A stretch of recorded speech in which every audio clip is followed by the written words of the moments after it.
రేవంత్ రెడ్డి మాట్లాడుతున్నారు, లైవ్ ద్వారా చూద్దాం. ఏం చెప్తే అది నేను అడ్డం పడతా అని ఇట్లాంటివి మానేయండి. ఇవాళ గుజరాత్కు పంపించిన నేను అహ్మదాబాద్లో సబర్మతి నదీ రివర్ ఫ్రంట్ మోడీ కట్టుకున్నాడు. ఇవాళ ఢిల్లీ ప్రభుత్వం బీజేపీ ప్రభుత్వం యమునా నది రివర్ ఫ్రంట్ పెద్ద ఎత్తున అభివృద్ధి చేస్తున్నారు. ఉత్తరప్రదేశ్లో యోగి గంగా నది రివర్ ఫ్రంట్ చేస్తే కొన్ని కోట్ల మంది పోయి ఇవాళ చూసి వస్తున్నారు. వాళ్ళకి టూరిజం ఆదాయం పెరిగింది. మరి గుజరాత్లో సబర్మతి రివర్ ఫ్రంటు, ఢిల్లీలో యమునా నది రివర్ ఫ్రంటు, ఉత్తరప్రదేశ్లో గంగా నది రివర్ ఫ్రంటు ఎట్లయితే అభివృద్ధి చేసిండ్రో ఇవాళ హైదరాబాద్ నగరంలో కూడా మూసీ నది రివర్ ఫ్రంట్ను మనం డెవలప్ చేసుకుంటున్నాం. దీని చుట్టూతో రాత్రిపూట మొత్తం వ్యాపారాలు ఓపెన్ చేస్తాం.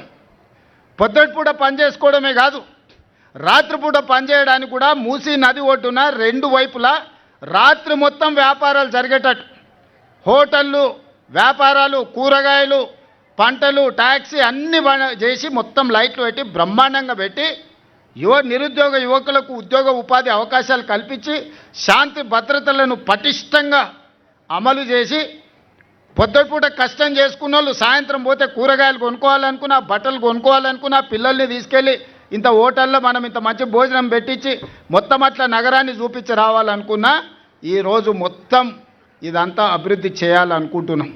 దీన్ని నైట్ ఎకానమీ అంటారు. పొద్దుటిపూటనే కాదు రాత్రిపూట పరిశ్రమలు ఎట్లయితే జరుగుతున్నాయో నైట్ టూరిజంని కూడా మనము, లేక్ టూరిజంని కూడా మనం ఇవాళ డెవలప్ చేయాలనుకుంటున్నాం. అందుకే 99 రోజుల ప్రజాపాలన ప్రగతి ప్రణాళికలో భాగంగా మొదటి రోజు ఒక మంచి ప్రణాళికకి ఈరోజు ప్రారంభోత్సవం చేసుకొని ఈ స్ఫూర్తితోని ముందుకెళ్దాం అనుకుంటున్నాము. మన ప్రాంతాన్ని మనం అభివృద్ధి చేసుకుందాము. మన చదువుకున్న పిల్లలకు మనం ఉద్యోగ ఉపాధి అవకాశాలు కల్పిద్దాము. పిల్లలకు పని లేకపోతే వాళ్ళు రోడ్ల మీద చెడు అలవాట్లకు పడితే తల్లిదండ్రులకు తెలిసి ఆ దుఃఖం ఏందో.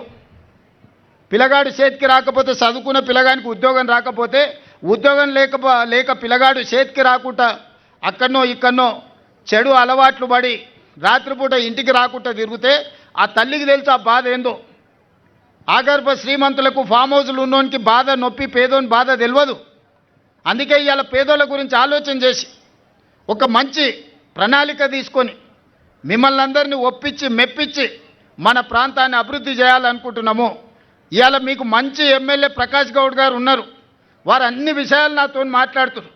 మీకు ఎవ్వరికి నష్టం జరగకుండా ఈ అభివృద్ధిలో మిమ్మల్ని భాగస్వాములను చేసి ఈ అభివృద్ధి ద్వారా మీరు కూడా భవిష్యత్తులో బాగుపడేటట్టు చేసి, అదేవిధంగా మీకు ఇప్పుడు ఒక మాట చెప్పిండు, ఏ ఏరియాలో స్లమ్లలో ఉన్న వాళ్ళకు ఇందిరమ్మ ఇండ్లు కట్టిస్తే అక్కడనే కట్టించన్నా, దూరం అంటే పోతలేరు, అక్కడోళ్ళు ఇక్కడ, ఇక్కడోళ్ళు అక్కడ పంచాయతీ అవుతున్నదని చెప్పిండు.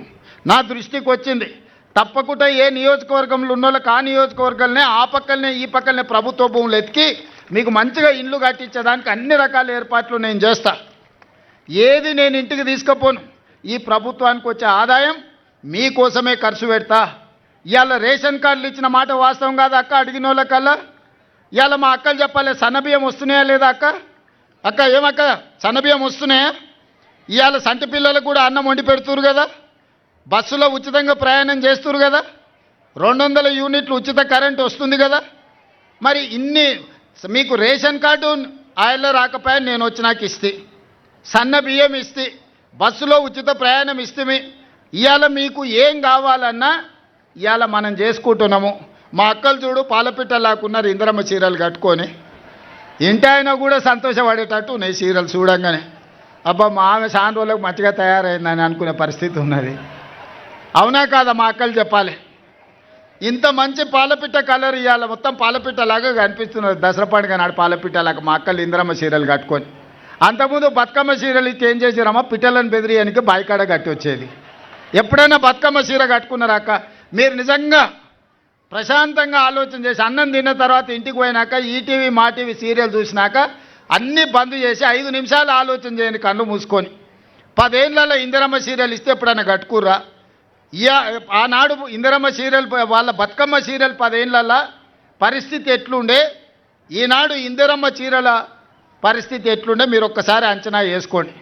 ఈసారి రంగు ఇచ్చినాం, మళ్ళీ తయారైతున్న ఇంకో రంగులు వస్తాయి. మళ్ళీసారి ఆ కొత్త చీరలు కూడా మంచిగా కట్టుకోనికే ఇప్పుడు ఇప్పటికే 4 సార్లు సమీక్ష చేసిన. ఈసారి ఇంత మంచి చీర ఇచ్చినాం అంటే ఇంకా మంచిది కోరుకుంటారు మా ఆడబిడ్డలు. ఈసారి ఇంకా మంచిగా ఉండాలి, రంగు మంచిగా ఉండాలి, రంగు ఓకుంటూ ఉండాలి, కట్టుకుంటే పండుగ వచ్చినట్టు ఉండాలని. అందుకే ఇవాళ ఇన్ని మంచి కార్యక్రమాలు చేసుకుంటున్నాం.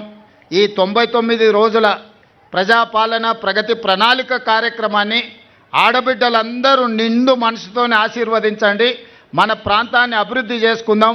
ఆలస్యం అయినందుకు మా అక్కల్ని అందరినీ మన్నించమని అడుగుతూ, మా ప్రకాశాన్ని నీ వచ్చిన వాళ్ళందరినీ గుర్తుపెట్టుకొని పండుగ పూట భోజనానికి విలువాడని మా ప్రకాశానికి సూచన చేస్తూ, చాలా పాజిటివ్ అప్రోచ్తోని విశ్వేశ్వరరెడ్డి గారు ఈ ప్రాంత అభివృద్ధికి సహకరిస్తున్నారు. పార్లమెంట్ సభ్యుడిగా వారిని కూడా అభినందిస్తూ, అభివృద్ధి విషయంలో రాజకీయాలు లేవు, ప్రభుత్వ ప్రణాళికలో రాజకీయ ఉపన్యాసాలకు కూడా తావు లేదు. అందరినీ కలుపుకొని అభివృద్ధి పదం వైపు నడిపిస్తానని తెలియజేస్తూ మీ అందరి దగ్గర సెలవు తీసుకుంటున్నా. ధన్యవాదాలు అక్కలారా. Thank you sir. Joint metropolitan commission Upender Reddy గారు.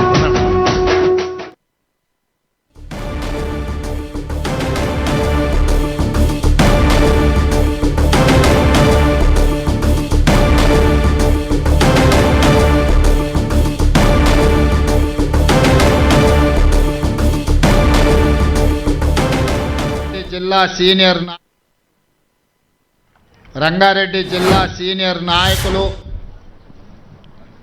ఈ ప్రాంత సమస్యల మీద సంపూర్ణమైన అవగాహన ఉన్న ఇబ్రాహీంపట్నం శాసనసభ్యులు పెద్దలు మల్రెడ్డి రంగారెడ్డి గారిని, అదేవిధంగా రాజేంద్రనగర్ శాసనసభ నియోజకవర్గ పరిధిలోని వివిధ ప్రజాప్రతినిధులను ఆహ్వానించి ఈరోజు హైదరాబాద్ మున్సిపల్ కార్పొరేషన్కు సంబంధించిన ఉన్నత అధికారులందరూ ఇంత మంచి కార్యక్రమాన్ని ఏర్పాటు చేసి, ముఖ్యంగా మా ఆడపడుచులందరినీ ఆహ్వానించి ఈ పండుగ కార్యక్రమాన్ని జరుపుతున్నందుకు మీకు అందరికీ శుభాకాంక్షలు, ధన్యవాదాలు. మా అక్కలు మధ్యాహ్నం నుంచే ఎదురు చూస్తున్నారు. మరి మా ప్రకాష్ అన్న చాయ్ మంచినీళ్ళన్న మా అక్కలకు తాగిపించిండో లేదో నాకైతే తెలియదు. అయితే నేను గంటలు వస్తున్నా, అరగంటలు వస్తున్నా అని చెప్పి ఈ ఆలస్యం నాదే, ప్రకాష్ అన్నది కాదు. మళ్ళోసారి నేను ప్రకాష్ అన్న మీకు అందరికీ మంచి భోజనం ఏర్పాటు చేస్తాము. మా అక్కలు అందరూ ఇంటికి పోతే ఈటీవీలో మా టీవీలో మంచిగా సీరియళ్ళు చూసుకునేటోళ్ళము. సార్ ఈడ కూసబెట్టిండు, చీకటి అయింది, ఇంటి ఆయనను వంట అయిందా లేదా అని అడుగుతాడని మా అక్కలు ఆలోచన చేస్తారు వాళ్ళ మొహాలలో చూస్తుంటే. సంవత్సరానికి ఒక్కనాడు ఎప్పుడో ఇట్లా మనం బయటకు వస్తాం.